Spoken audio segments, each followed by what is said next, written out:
Hello दोस्तों, आप सबका स्वागत है इस YouTube चैनल में। तो इस वीडियो में हम बात करेंगे should you take a loan or not. अगर आप होम लोन लेना चाहते हैं या फिर कोई भी लोन लेना चाहते हैं, जरूर से ये वीडियो पूरा का पूरा देखिए, क्योंकि इस वीडियो में मैं सारी की सारी डिटेल में ब्रेक डाउन करूँगा, जिसके मेन 6 जो पैरामीटर है वो सारे मैं आपको समझाऊंगा एक एक करके कि should you take a loan or not. आपको पहले तो वो जानना है कि आप कौन से पर्पज़ के लिए लोन लेना चाहते हैं, उससे आपकी इनकम बढ़ेगी, या फिर आप कोई भी मोबाइल लोन पे लेना चाहते हैं, उससे आपको वो लाइबिलिटी होगी आपकी, उसको पे करना पड़ेगा। और जब आप मोबाइल पे उसको पुराना बेचने जाएंगे तो उसमें भी डेप्रिसिएशन होगा, आपकी जो पूरी वैल्यू होगी वो नहीं आएगी।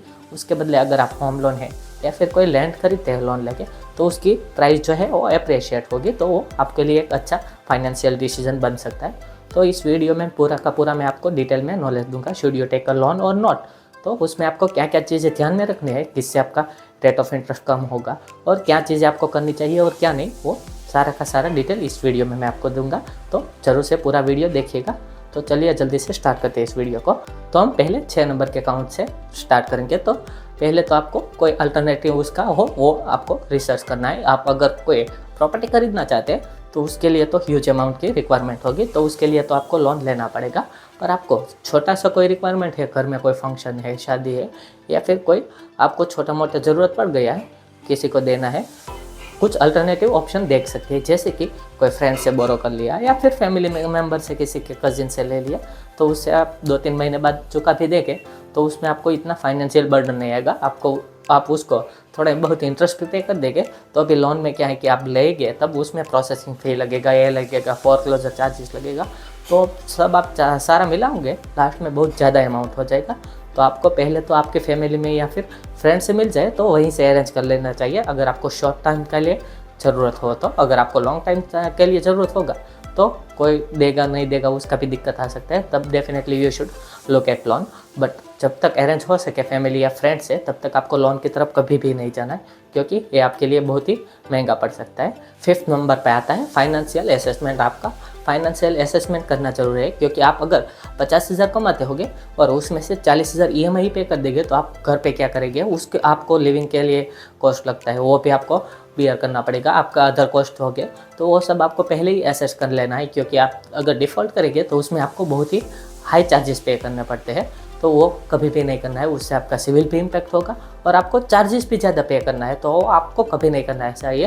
पहले ही आपको सब कैलकुलेट कर लेना चाहिए कि मेरा सैलरी 50,000 है मान लीजिए, और घर पे आपको 20,000 महीने के लिए आपको सर्वाइव के लिए चाहिए, तो वो पहले ही डिडक्ट कर देना है। ऐसा नहीं है कि पहले हम EMI पे कर देंगे, बाद में जो पैसा बचेगा उसमें हम सर्वाइव कर लेंगे, तो आपको आगे जाके ट्रबल आ सकती है। तो वो आपको कभी भी नहीं करना है, मैं कभी भी ये रेकमेंड नहीं करूँगा। पहले आपको आपका फाइनेंशियल असेसमेंट कर लेना है कि कितना आप EMI पे कर सकते हैं, उसके अकॉर्डिंग लोन लेना है, ना कि लोन लेने के बाद उसके अकॉर्डिंग आपको आपकी लाइफस्टाइल चेंज करनी है। वो आप थोड़े टाइम के लिए कर भी लेंगे, पर लॉन्ग टर्म में वो आपको ज़रूर से तंग करेगा, तो आपको ऐसा कभी भी नहीं करना है। 4th पॉइंट पे आता है determine the purpose of your loan. मैंने पहले जैसे आपको बताया कि आप कोई एसेट इससे परचेस कर रहे हैं, तब तो ये बिल्कुल अच्छा है, कोई दिक्कत नहीं है। आप अपने बिजनेस में इसको इन्वेस्ट कर रहे हैं, या फिर कोई लैंड या फिर कोई ऐसी चीज़ ले रहे हैं जिससे कि आपको जो रेट ऑफ इंटरेस्ट बैंक का होता है, मान लीजिए 8 या 9% आप होम लोन लेते हैं, या फिर कोई अदर लोन लेते हैं बिजनेस, तो 12-13% जो रेट ऑफ इंटरेस्ट है उससे ज़्यादा आपको रिटर्न दे, तब कोई दिक्कत की बात नहीं है। पर जो आप उससे कर रहे हैं उसमें भी आपको वैल्यू का डेप्रिसिएशन हो और रेट ऑफ इंटरेस्ट भी पे करना पड़े, तो आपको दोनों जगह से मार पड़ेगा। तो ऐसा आपको नहीं करना है। आप वाइजली बिल्कुल ही डिसीजन लें कि you should take a home loan or other loan कि नहीं। जब तक हो सके तब तक लोन से दूर ही रहिए। आपको जब अगर लगे कि इससे आप ग्रो कर सकते हैं, आपको बेनिफिट होगा, तब ज़रूर से आप लोन ले सकते हैं, उसमें कोई बुरा बात नहीं। बड़े बड़े बिजनेसमैन भी लोन लेके ही बिजनेस खड़ा करते हैं, उसने नो डाउट पैसा लगाया होता है, पर एक लेवल पे आगे जाने के लिए पैसा की बहुत ज़्यादा रिक्वायरमेंट होती है। तो उसके लिए आपको ये फाइनेंशियल इंस्टीट्यूशन है या फिर कोई इन्वेस्टर है, वो आपको ज़रूर से हेल्प कर सकते हैं। उसको पहले थोरोली आपको सोच लेना है, बाद में आगे डिसीजन लेना है। 3rd नंबर पे आता है find a different type of loan. Market में आपको बहुत सारी प्रकार के लोन मिल जाती है। अगर आपको क्रेडिट कार्ड है, वो भी एक टाइप का लोन है जो कि आपको एक शॉर्ट टर्म के लिए लिक्विडिटी प्रोवाइड करवाता है। पर उसमें भी आपको बहुत ध्यान से खर्च करना है, क्योंकि आप एक बार उसके डेट ट्रैप में फंस गए तो निकलना नेक्स्ट टू इम्पॉसिबल है। तो आपको कोई भी आपको रिक्वायरमेंट है तो ज़रूर से आप उसको यूज़ करें, पर मिस यूज़ कभी भी ना करें। जितना आपकी कैपेसिटी हो उतना ही यूज़ करें, बाकी आपकी कैपेसिटी से बाहर जाएंगे तो it will be definitely hurt you. तो आपको ज़रूर से पहले आपको कोई भी अगर पैसे की रिक्वायरमेंट है कैश की, तो उसमें आपको बैंक पर्सनल लोन देता है। उसमें क्या है कि usually rate of interest high रहता है 14 to 15%।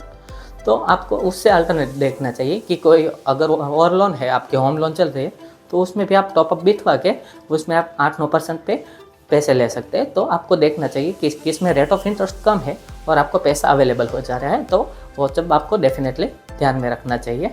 तो दोस्तों हमारा सेकंड पॉइंट है रीड द फाइन प्रिंट।